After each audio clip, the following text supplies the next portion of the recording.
नमस्कार, मैं हूं अनुपम। इस वक्त के बुलेटिन के साथ मुख्यमंत्री योगी आदित्यनाथ अयोध्या से विधानसभा चुनाव लड़ सकते हैं।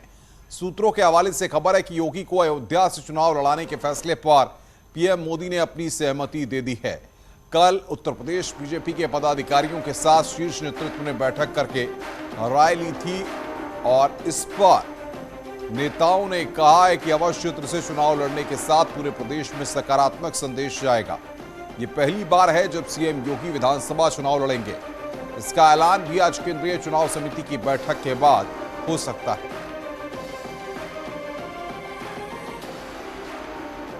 तो यहां पर सकारात्मक संदेश देने की कोशिश है। जिस तरीके से भारतीय जनता पार्टी ने इस बात को पहले कहा था, योगी आदित्यनाथ ने भी इस बात को कहा था कि वो विधानसभा का चुनाव लड़ेंगे, ये लेकिन सीट तय नहीं थी। लगातार कयास लगाए जा रहे थे कि मथुरा से लड़ सकते हैं, अयोध्या से लड़ सकते हैं या किसी और सीट से भी विधानसभा का चुनाव लड़ सकते हैं। लेकिन सूत्रों के हवाले से जो खबर है उसके मुताबिक प्रधानमंत्री मोदी योगी आदित्यनाथ को अयोध्या से चुनाव लड़ाने पर सहमत है। यूपी बीजेपी भी फैसले पर सहमत है और आज इसका ऐलान किया जा सकता है, क्योंकि आज भारतीय जनता पार्टी की बड़ी बैठक है, चुनाव समिति की बैठक है, जिसमें आज औपचारिक तौर पर प्रत्याशियों के नामों पर मोहर लगनी है। तो यूपी बीजेपी भी फैसले पर सहमत है, तो आज इसका औपचारिक तौर पर ऐलान संभव है, क्योंकि आज भारतीय जनता पार्टी की चुनाव समिति की बैठक 10 बजे शुरू हो जाएगी। ये बैठक और उसके बाद माना जा रहा है कि आज या कल भारतीय जनता पार्टी अपने प्रत्याशियों के नामों का ऐलान भी कर सकती है। लेकिन जो बात निकलकर सामने आ रही है कि उसमें सबसे महत्वपूर्ण यह है कि भारतीय जनता पार्टी की चुनाव समिति की बैठक में योगी आदित्यनाथ को अयोध्या से चुनाव लड़ाने पर कल सहमति बन गई है। औपचारिक तौर पर मोहर आज लग जाएगी। पवन गौड़ बातचीत करने के लिए हमारे साथ जुड़ गए। पवन, तमाम कयास थे, कई तरह की बातें सामने आ रही थी, लेकिन सारी खबरों पर विराम लग गया है और अब यहां पर जो बात है कि योगी आदित्यनाथ अयोध्या से ही चुनाव लड़ेंगे, जिससे कि अवध क्षेत्र में एक सकारात्मक संदेश जाएगा और एक माहौल बनेगा।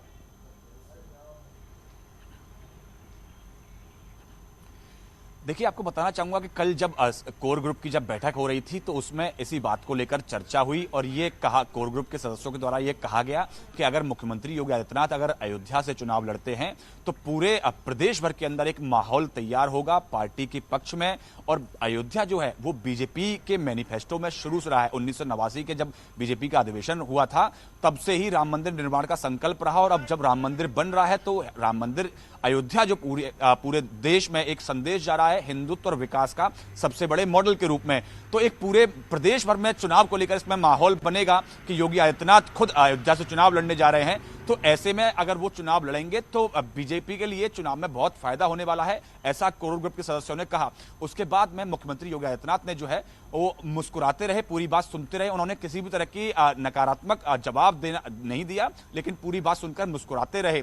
तो ऐसे में ये माना जा रहा है कि उनका चुनाव लड़ना लगभग अयोध्या से तय माना जा रहा है। हालांकि उस पर फाइनल फैसला आज जब केंद्रीय चुनाव समिति की बैठक होगी उसमें प्रधानमंत्री आखिरी फैसला उस बैठक के अंदर लेंगे कि अयोध्या से उनको चुनाव लड़ना है कि नहीं लड़ना है। लेकिन सूत्रों के हवाले से यही खबर आ रही है कि अब उनका अयोध्या से लड़ना लगभग तय माना जा रहा है। बिल्कुल पवन, आप बने रहिए हमारे साथ, आगे भी आपसे बातचीत करेंगे। इस बीच एक और बड़ी खबर आ रही है। विधानसभा चुनाव में बीजेपी से मुकाबला करने के लिए अखिलेश यादव गठबंधन की गांठ को मजबूत कर रहे हैं और इस बीच दिल्ली में आज भारतीय जनता पार्टी केंद्रीय चुनाव समिति की अहम बैठक होगी, जिसमें प्रधानमंत्री मोदी भी शामिल होंगे। इस बैठक में उम्मीदवारों के नामों पर चर्चा होगी, जिसके बाद प्रत्याशियों की लिस्ट जारी की जा सकती है। सुबह 10 बजे बैठक शुरू होगी। इस वक्त सीएम योगी समेत यूपी बीजेपी के तमाम पदाधिकारी दिल्ली में ही मौजूद हैं और इससे पहले 2 दिनों तक यूपी बीजेपी के साथ अमित शाह समीक्षा बैठक कर चुके हैं। आज टिकट पर फाइनल मोहर लग सकती है और बातचीत करने के लिए पवन गौड़ हमारे साथ जुड़े हुए हैं। पवन, चुनाव समिति की बैठक है, इससे पहले 2 दिनों तक लगातार मंथन हो चुका है। क्या आज नामों को फाइनलाइज करके औपचारिक मोहर लग जाएगी और लिस्ट आज भी आ सकती है?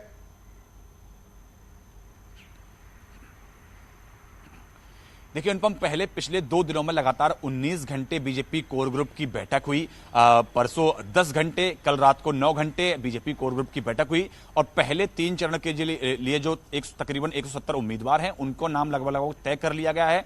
आज उन नामों पर फाइनल मोहर बीजेपी केंद्रीय चुनाव समिति की बैठक में लग जाएगी। और उसके साथ साथ उसके बाद में रात को 1:30 बजे तक बैठकों का दौर चलता रहा। जैसे ही कोर ग्रुप की बैठक खत्म हुई उसके बाद में जो गठबंधन की सहयोगी है अनुप्रिया पटेल, वो बीजेपी दफ्तर पहुंचे। उन्होंने गृह मंत्री अमित शाह, केंद्रीय मंत्री धर्मेंद्र प्रधान, स्वतंत्र देव सिंह और केशव मौर्य के साथ बैठकर अपने गठबंधन की सीटों पर चर्चा की। उसके बाद में जैसे ही अनुप्रिया पटेल रवाना होती हैं उसके बाद संजय निषाद पहुंचते हैं और संजय निषाद भी गठबंधन में सीटों को लेकर चर्चा करते हैं। तो तकरीबन रात को 1:30 बजे तक ये सारी बैठकों का दौर चला है। अब सुबह 10 बजे से बीजेपी केंद्रीय चुनाव समिति की बैठक है। उसमें जो बीजेपी के पहले जो 3 चरण के उम्मीदवार हैं उन पर आखिरी मोहर लग जाएगी। अगर बात करें लिस्ट की, तो लिस्ट 2 से 3 दिन में अगले में किसी भी दिन आ सकती है।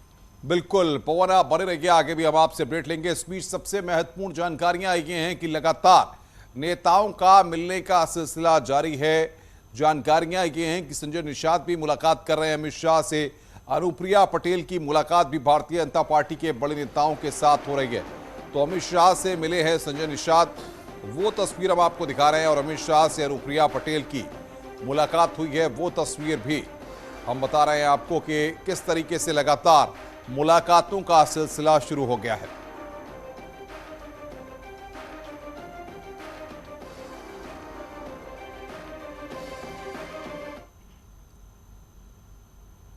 यूपी बीजेपी के चुनाव प्रभारी धर्मेंद्र प्रधान का एसपी पर हमला। ट्वीट कर लिखा है कि उत्तर प्रदेश में आतंक, गुंडाराज, दंगाराज की पर्याय बनी समाजवादी पार्टी। सत्ता पाने के लिए बोटी बोटी करने वालों का भी सपा में स्वागत किया जा रहा है। माफियाओं के मुखिया जान लें, नहीं आ रहे आप 22 में, कोशिश करके देखें 27 में। सपा मतलब गुंडाराज, सपा मतलब भ्रष्टाचार, ये यहां पर निशाना साधा गया है धर्मेंद्र प्रधान का के द्वारा समाजवादी पार्टी पर, जिसमें साफ कहा है कि आप 22 में नहीं आ रहे हैं।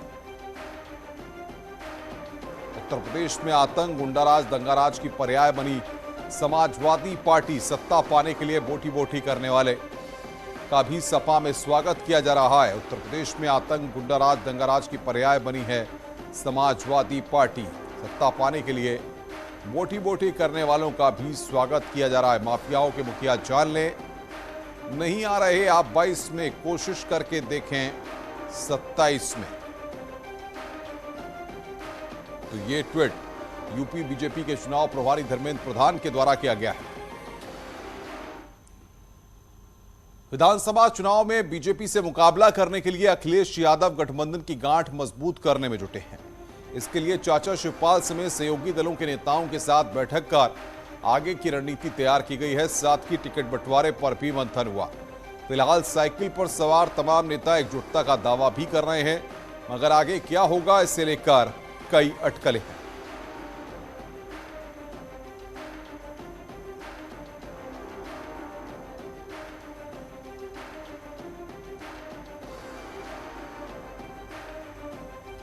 तो अखिलेश यादव कैसे जीतेंगे चुनावी जंग? आज एसपी यहां पर अपनी लिस्ट जारी करेगी। आज पहली लिस्ट समाजवादी पार्टी की जारी हो सकती है। कल सहयोगियों के साथ चर्चा हो चुकी है। अब ऐसे में आज यहां पर लिस्ट जारी हो जाएगी, क्योंकि कल से फर्स्ट फेज के लिए नॉमिनेशन स्टार्ट हो रहे हैं। ऐसे में समाजवादी पार्टी अपनी पहली लिस्ट आज जारी कर सकती है।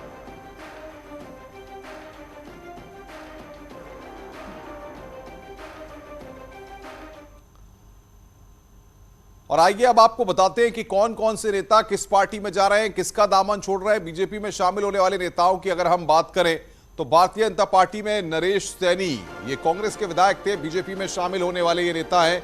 इनकी तस्वीर दिखा रहे हैं। हरिओम यादव पूर्व एसपी नेता है, ये भारतीय जनता पार्टी में शामिल हुए हैं। समाजवादी पार्टी के पूर्व विधायक धर्मपाल, नरेश सैनी, ये तमाम वो नाम हैं जो कल भारतीय जनता पार्टी में शामिल हुए। हरिओम यादव पूर्व एसपी के नेता है, उन्होंने यहां पर भारतीय जनता पार्टी का दामन थामा है। धर्मपाल और बीजेपी में शामिल होने वाले ये नेता, नरेश सैनी की बात कर रहे हैं। अब बीजेपी छोड़ने वाले स्वामी प्रसाद मौर्य पूर्व कैबिनेट मंत्री, कद्दावर नेता हैं। दारा सिंह चौहान पूर्व कैबिनेट मंत्री हैं, कद्दावर नेता हैं। रोशन लाल वर्मा विधायक हैं, उन्होंने यहां पर बीजेपी छोड़ दी। ब्रजेश प्रतापति विधायक हैं, बांदा के तिदवारी से आते हैं। भगवती शरण शाहजहांपुर से आते हैं, उन्होंने भारतीय जनता पार्टी छोड़ दी, अवतार सिंह बढ़ाना। तो यहां पर यह सबसे महत्वपूर्ण बात यह है, इधर उत्तर प्रदेश के मुजफ्फरनगर में ओवैसी की पार्टी एआईएमआईएम के कई कार्यकर्ताओं को बिरयानी खाना उस समय महंगा पड़ गया जब पुलिस ने इस बिरयानी पार्टी पर छापा मार दिया।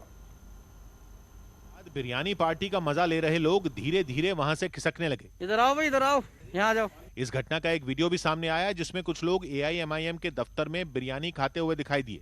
वहां काफी भीड़ थी, इसलिए जिन्हें कुर्सियां नहीं मिली वो लोग जमीन पर बैठकर ही बिरयानी पर टूट पड़े। बताया गया कि इससे पहले वहां पार्टी की एक बैठक हुई, जिसके बाद एआईएमआईएम के समर्थकों के बीच बिरयानी परोसी गई। लेकिन इसकी भनक लगते ही वहां कुछ पुलिस वाले पहुंच गए और एमआईएम के जिला अध्यक्ष समेत 12 से ज्यादा कार्यकर्ताओं पर आचार संहिता के उल्लंघन के मामले में मुकदमा दर्ज कर लिया गया। आरोप यह भी है कि इन लोगों ने जिला प्रशासन से इस बैठक की इजाजत नहीं ली थी।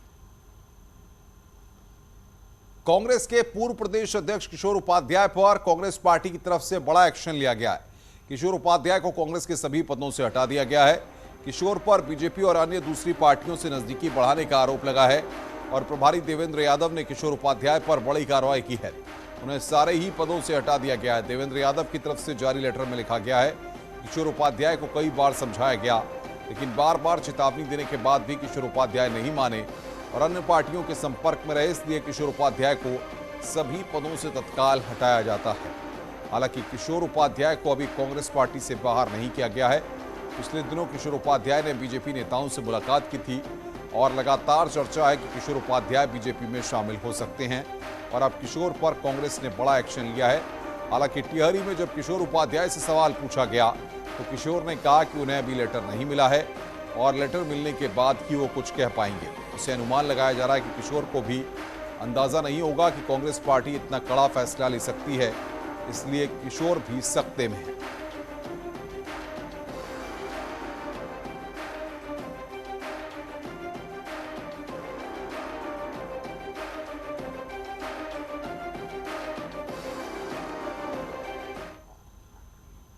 देश में बढ़ते कोरोना के मामले के मद्देनजर प्रधानमंत्री नरेंद्र मोदी आज राज्यों के मुख्यमंत्रियों के साथ शाम 4:30 बजे बैठक करेंगे। इस बैठक में कई अहम मुद्दों पर चर्चा होने की संभावना है। बता दें कि तेजी से फैल रहे संक्रमण को रोकने के लिए देश के कई हिस्सों में नए सिरे से प्रतिबंध लगाए गए हैं। बीते रविवार को एक उच्च स्तरीय बैठक में कोविड स्थिति की समीक्षा करते हुए पीएम मोदी ने जिला स्तर पर पर्याप्त स्वास्थ्य बुनियादी ढांचे को सुनिश्चित करने और मिशन मोड में किशोरों के लिए टीकाकरण अभियान को तेज करने का आह्वान किया था।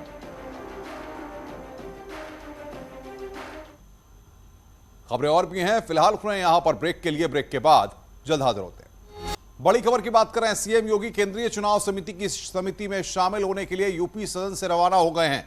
हम आपको एक्सक्लूसिव तस्वीरें यहां पर अभी दिखाते हैं। ये तस्वीरें आप देखिए, आज यूपी चुनाव को लेकर उम्मीदवारों का ऐलान हो सकता है और ये एक्सक्लूसिव तस्वीरें साथ की सीएम योगी के अयोध्या से लड़ने का औपचारिक ऐलान किया जा सकता है। यूपी सदन से मुख्यमंत्री योगी आदित्यनाथ निकल रहे हैं। ये एक्सक्लूसिव तस्वीरें इस वक्त आपकी स्क्रीन पर। उत्तर प्रदेश के मुख्यमंत्री योगी आदित्यनाथ यूपी सदन से यहां पर कांग्रेस की बीजेपी की चुनाव समिति की जो बैठक है उसमें शामिल होने के लिए यहां पर निकल रहे हैं। आज भारतीय जनता पार्टी की चुनाव समिति की बैठक है जिसमें शामिल होने के लिए उत्तर प्रदेश के मुख्यमंत्री यूपी सदन से निकले हैं।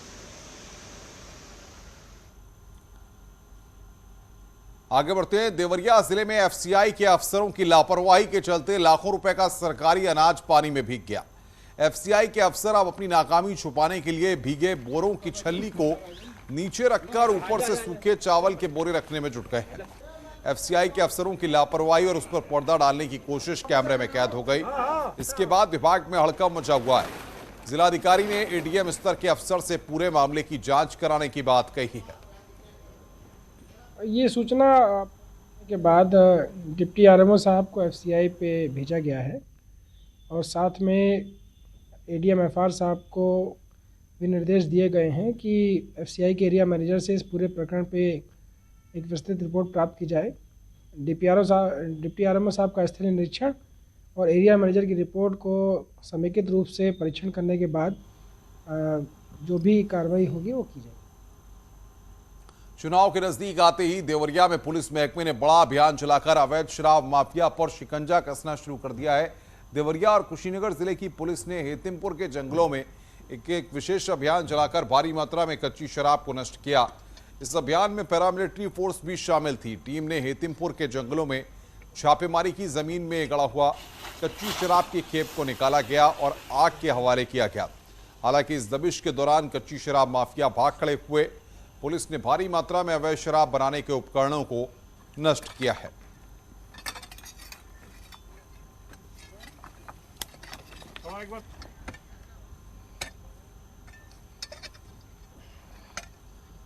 मथुरा में नौझील पुलिस ने मुठभेड़ के बाद यमुना एक्सप्रेसवे पर लूटपाट करने वाले बदमाशों को पकड़ा है। 3 लुटेरों को गिरफ्तार किया गया है। बताया जा रहा है कि लुटेरों ने आगरा से दिल्ली जाने के लिए गाड़ी बुक की थी और रास्ते में एक्सप्रेसवे पर ड्राइवर को बंधक बनाकर गाड़ी को लूट लिया था। तभी से पुलिस इनकी तलाश में जुटी हुई थी। इन लुटेरों के कब्जे से लूटी हुई कार, 3 तमंचे और जिंदा कारतूस बरामद किए गए हैं। जिनके की नाम गोपाल, बंटी और हेमंत, जो कि जनपद आगरा के रहने वाले हैं, जिन्हों की गिरफ्तारी हुई है और इनके पास से वह इको गाड़ी व वादी का अन्य सामान भी बरामद हुआ है। इनके ऊपर पूर्व के भी मुकदमे हैं और इनके पास से असला भी बरामद हुआ है। इन तीनों को अरेस्ट करके जेल भेजा जा रहा है और साक्ष्यों के आधार पर अग्रिम विधिक कार्रवाई की जाएगी। वाराणसी में बनारस हिंदू यूनिवर्सिटी के सर सुंदरलाल अस्पताल के नर्सिंग स्टाफ ने अपना प्रदर्शन को और तेज कर दिया है। प्रदर्शनकारी स्वास्थ्य कर्मियों ने मेडिकल सुप्रिंटेंडेंट के इस्तीफे की मांग की है और जिसको वो लगातार कर रहे हैं। उनका कहना है कि जब तक उनकी मांग को नहीं माना जाएगा, उनका प्रदर्शन यूं ही जारी रहेगा। जिसके विरोध में अस्पताल के नर्सिंग स्टाफ ने मेडिकल सुपरिंटेंडेंट के खिलाफ मोर्चा खोल दिया। 4 दिनों से धरने पर बैठे इन लोगों में कुछ ने अपनी मांगों से जुड़े पोस्टर हवा में लहराए, जबकि बाकी लोगों ने तालियां बजाकर और नारेबाजी कर अपना गुस्सा जताया। इन प्रदर्शनकारियों ने साफ किया कि जब तक मेडिकल सुपरिंटेंडेंट इस्तीफा नहीं देते, वो काम पर नहीं लौटेंगे। ये लेडीज को गंदी गंदी गाली देता है। लेकिन अपने ऊपर लगे आरोपों को मेडिकल सुपरिंटेंडेंट के गुप्ता ने बेबुनियाद करार दिया और ये बताया कि वो हर जांच के लिए तैयार है। मैं ये कहता हूं कि अगर मैंने मारा है तो मेरे पर कार्रवाई हो। नर्सिंग स्टाफ ने इस बात के संकेत दिए कि अगर उनकी मांग जल्द नहीं मानी गई तो वो कोर्ट का दरवाजा खटखटाएंगे। हिमाचल प्रदेश के लाहौल स्पीति से हैरान करने वाला एक वीडियो सामने आया है। वहां पहाड़ी से बर्फ खिसकने से हड़कंप मच गया। वहीं पिछले कुछ दिनों से लगातार भारी बर्फबारी हो रही है। तो ये तस्वीर हम आपकी स्क्रीन पर आपको दिखा रहे हैं। लाहौल स्पीति हिमाचल प्रदेश से ये वीडियो यहां पर सामने आया है, जहां पर बर्फीला तूफान आया है और ये वीडियो वहां से सामने आया जो हम आपकी स्क्रीन पर आपको दिखा रहे हैं। बर्फ खिसकने से वहां पर हड़कंप मच गया।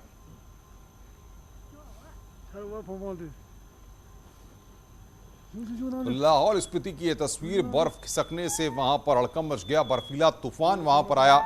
इसकी तस्वीर हम आपकी स्क्रीन पर आपको दिखा रहे हैं। लाहौल स्पीति में बर्फीले तूफान का ये वीडियो यहां पर आपकी स्क्रीन पर आप देख रहे हैं कि चारों तरफ सिर्फ बर्फ ही बर्फ यहां पर नजर आ रही है। सफेद चादर पूरी तरह से ढका हुआ पूरा लाहौल स्पीति यहां पर आप देख सकते हैं।